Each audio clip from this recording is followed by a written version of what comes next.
We would now like to look at the structure of the Mauryan polity and also try to find out whether and how the term empire can be applied to it. It is true that the term empire in historical studies becomes very regular in the 19th and early 20th century. This was the time when many of the European colonial empires were at their height of powers. And with these experiences, it also came to be applied in many of the non-European societies. As Ramila Thapar would caution us, the urge for establishing an empire in historiographical terms is essentially a 19th and 20th century intellectual exercise. How far this attitude was also present in remote past is itself a moot question. There is absolutely no doubt that the Mauryan realm was vast, and in fact, as we have said, Ashoka was very much aware of the expansive character of his realm. If he was aware that his realm was vast, he also mentions, at least in one inscription, that he was the Magadha Raja, that is, the ruler of Magadha, in spite of having the Vijita Rajavishaya Jambudvipa area under his jurisdiction. Ramila Thapar rightly read into this description that the Mauryas, especially Ashoka, was conscious that Magadha in Bihar was the very basis of the strength of the Mauryas, the power of the Mauryas, and therefore the region of Magadha, according to her, formed the metropolitan area of the Mauryan realm. If Magadha was the metropolitan area, then former Mahajanapadas in the Ganga valley like Kashi, Avanti, Koshala, Vatsa, Gandhara in the northwest, these were later annexed, incorporated into the Mauryan realm and formed part of the Mauryan domain. There were already existing kingdoms, complex polities in these areas, and after the demise of the Mauryan rule, these areas once again experienced monarchical polity. So, Ramila Thapar would like to see in the erstwhile Mahajanapadas, now included within the Mauryan territory, the core areas of the Mauryan empire. If there is a core area, then there are peripheries also. The peripheral area of the Maurya realm consisted of the region of the far northwest, beyond Taxila, essentially the area of included in Afghanistan, and also in the far south, the peninsular part of the subcontinent, which definitely formed a part of Mauryan realm. Mauryan territory had three very distinct territorial categories: the metropolitan state around Magadha, the core areas largely in the North Indian plains, particularly in the Ganga valley, and peripheral areas. If there were three distinct sets of territories within the Mauryan realm, it is interesting that Ashoka's inscriptions also have a peculiar type of pattern of distribution. The rock edicts, if we look at the map, are located in the outlying regions of the realm, while the pillar edicts are located in the Ganga valley, not outside it. While the largest distribution, the most widespread distribution of edicts are seen in the case of the two sets of minor rock edicts, which are not specific to any region but are very widely distributed.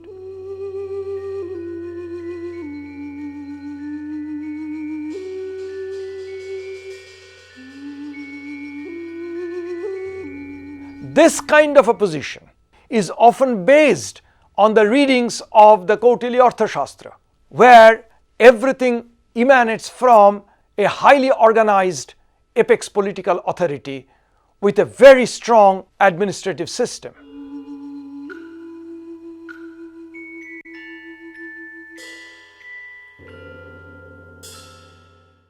This is the new perspective of looking at the Mauryan polity. The very center of Mauryan polity is Pataliputra, the capital, the apex center, political center of the realm, where of course resided the Mauryan ruler. There is absolutely no doubt that the very pivotal figure of the Mauryan polity is the Mauryan ruler himself. The Mauryan ruler appears to have been personally very zealous, energetic, active in the act of administration, in running the affairs of his realm. Megasthenes gives us an impression of the extremely hectic and busy daily schedule of the ruler.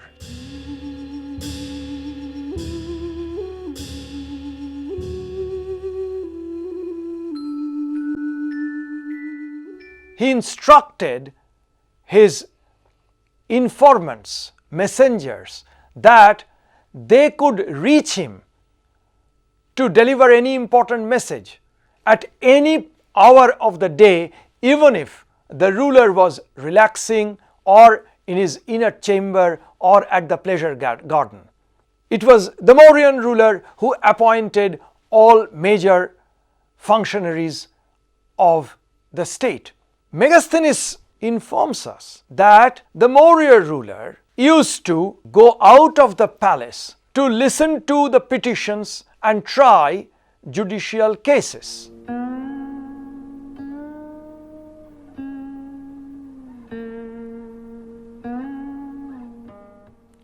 Was the Maurya ruler himself a source of law?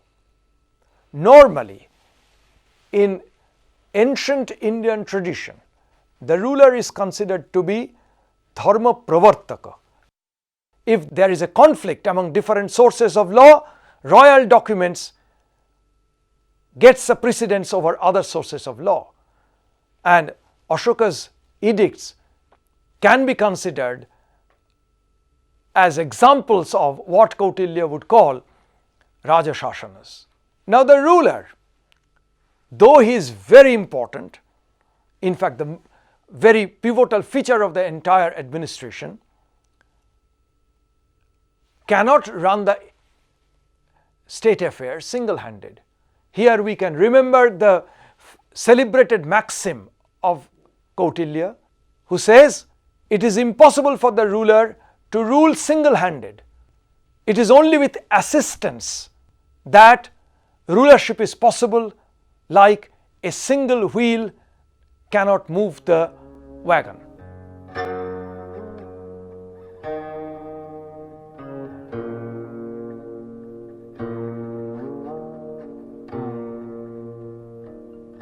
A person who passed all the 4 tests will be appointed at an even higher rank mantri or minister. Whether the Mauryas actually appointed ministers is not very clearly ascertainable. In Ashoka's inscriptions, the term mantri never figures. Neither the term amatya at all figures in Ashoka's inscriptions. These are all prescriptions of Kautilya. But that there were very high-ranking officers is also indicated by Megasthenes' account, who speaks of counselors and assessors, and he tells this is a small group of people, but the highest officers of the realm are appointed from among this group. The rank of the officer in the Arthashastra is based on a carefully graded hierarchy.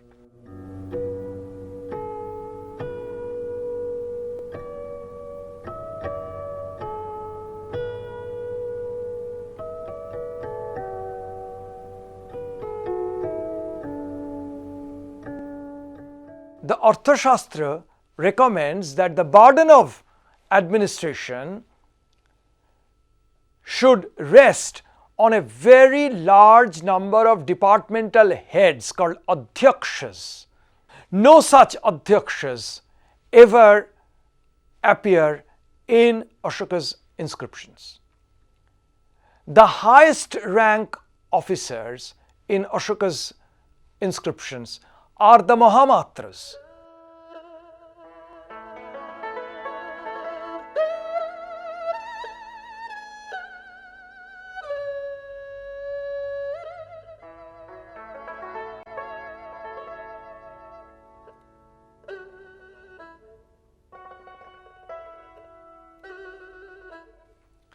The Mahamatras are not seen anywhere else than Ashoka's inscriptions.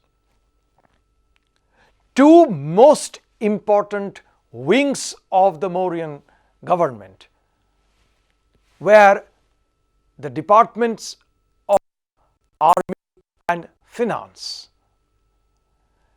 We have already told that the Maurya Empire was largely carved out by their conquests, which required a very strong army. The Greek accounts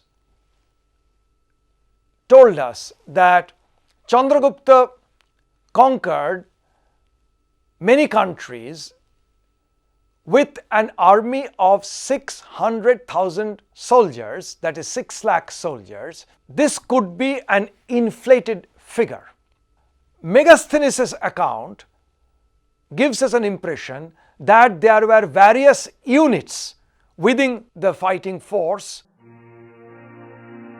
The Patyadhaksha, Hastyadhaksha, Ashwadhaksha, Rathadhaksha, Navadhaksha.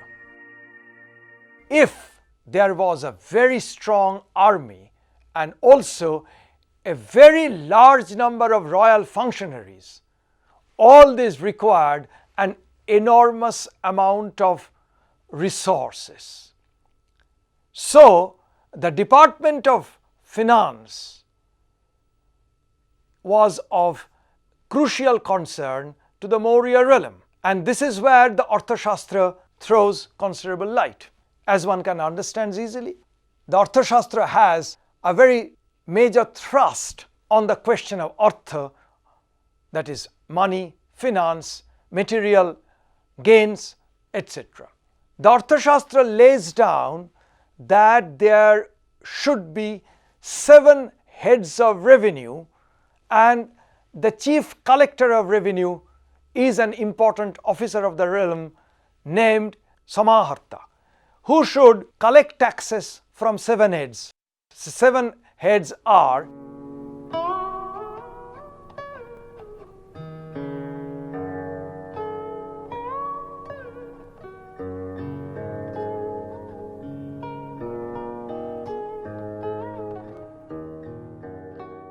the diverse sources of revenue is recognized in this theoretical treatises. Megasthenes also suggests that not only the peasant but also different types of artisans and merchants as well as animal breeders, the pastoralists, had to pay taxes, possibly in kind, to the state authority. In one inscription of Ashoka, we come across at least 2 revenue terms, both related to land revenue.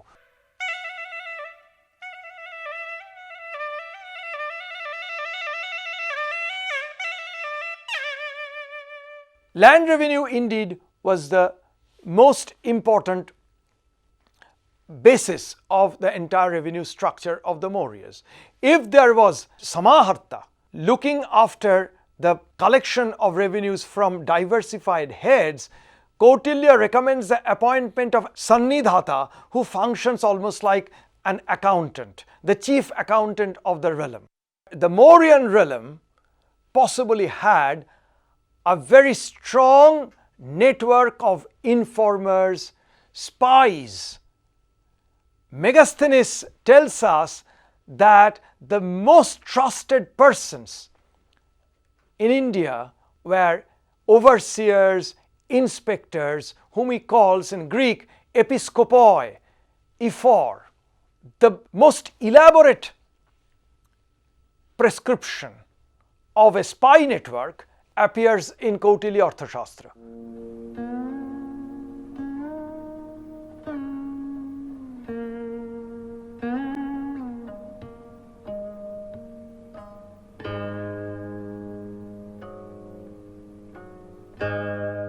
This is something we have not seen before the days of the Mauryas.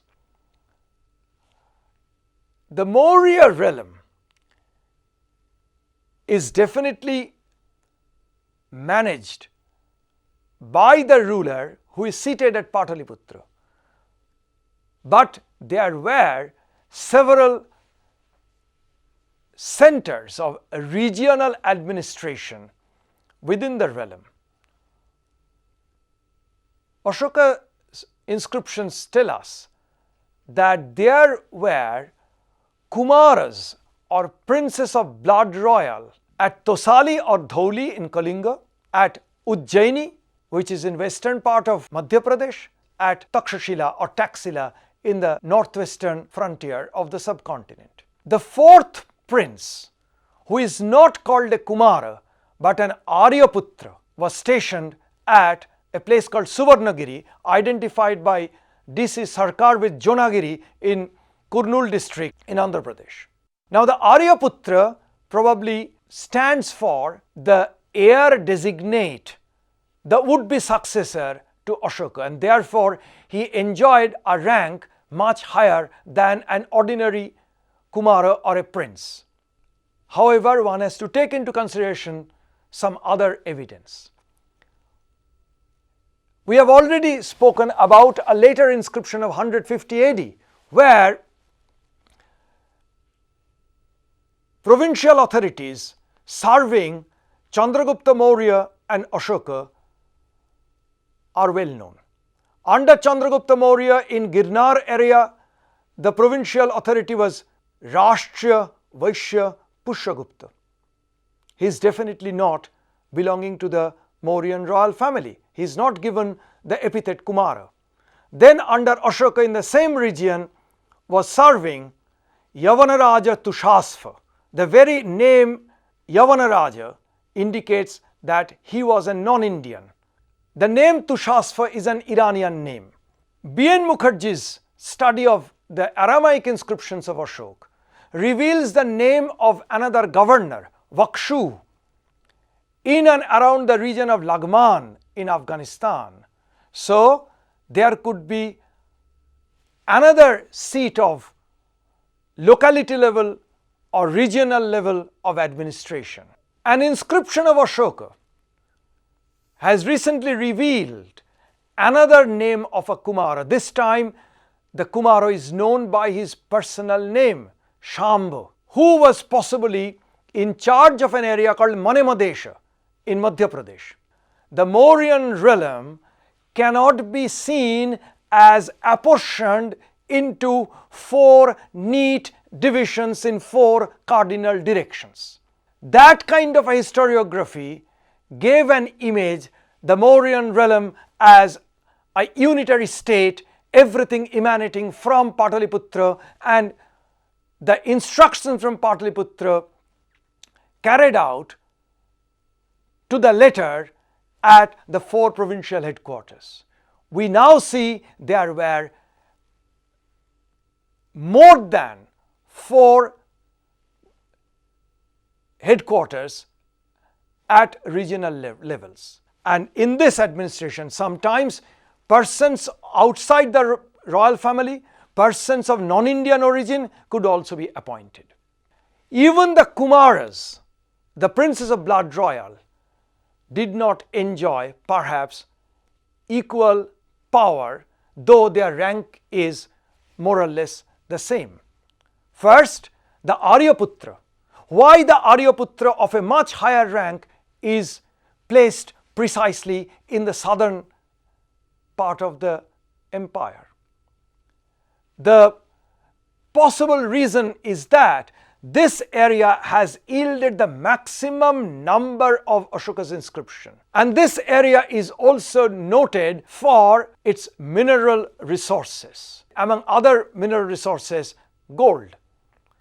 The Mauryan emperors could have been interested in extracting mineral resources from this peripheral region to the enhancement of their own metropolitan area, that is Magadha, and therefore possibly placed an Aryaputra of a much higher rank than a Kumara at this place.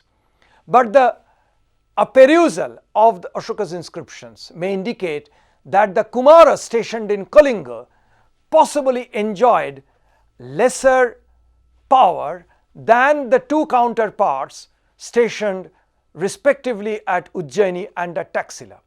Once again, the accommodation of diversities, accommodation of regional differences loom large in this image. Long ago, D.R. Vandarkar indicated that the provincial governors or authorities at Ujjaini and Taxila were almost autonomous and paid only nominal allegiance to the Mauryan authority. The Mauryan regional units of administration, which can be considered like the major provinces, had further smaller units of administration, Janapada and Ahara. These two terms may correspond to what nowadays we call districts.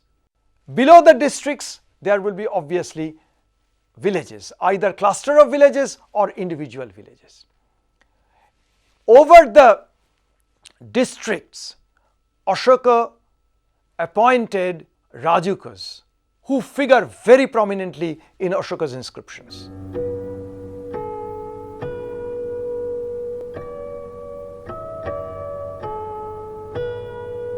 The Rajukas could also combine the function of a revenue settlement officer in addition to their duty of locality level administration of justice.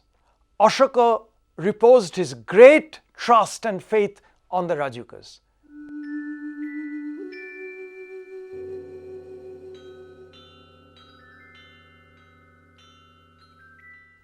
In the Kautilian scheme of things, the regional administration has several tiers. The highest tier is called Sthaniya, consisting of 800 villages. Then comes Dranamukha, which has 400 villages, and therefore in descending orders a number of other tiers, ultimately coming to a cluster of 10 villages. What is interesting is that the Mauryan administration, particularly during the time of Ashoka, we find how there was a regular network of communication from the apex tier of administration to the locality level or the district level of administration. This is something very interesting, and there is once again a considerable allowance of the local factor to be accommodated in the terms of local level administration.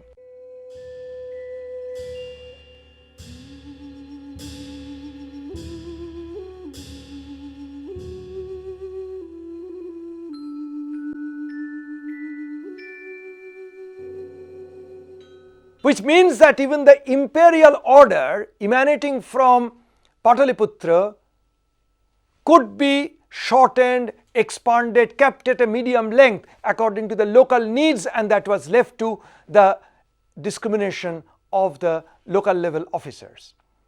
This once again militates against the much cherished notion that everything in the Mauryan realm was highly centralized and everything emanated from Pataliputra, and there was a chain of command that led to the uniform application of the royal orders over all areas of the empire. That is not the case as the recent historiography tells us.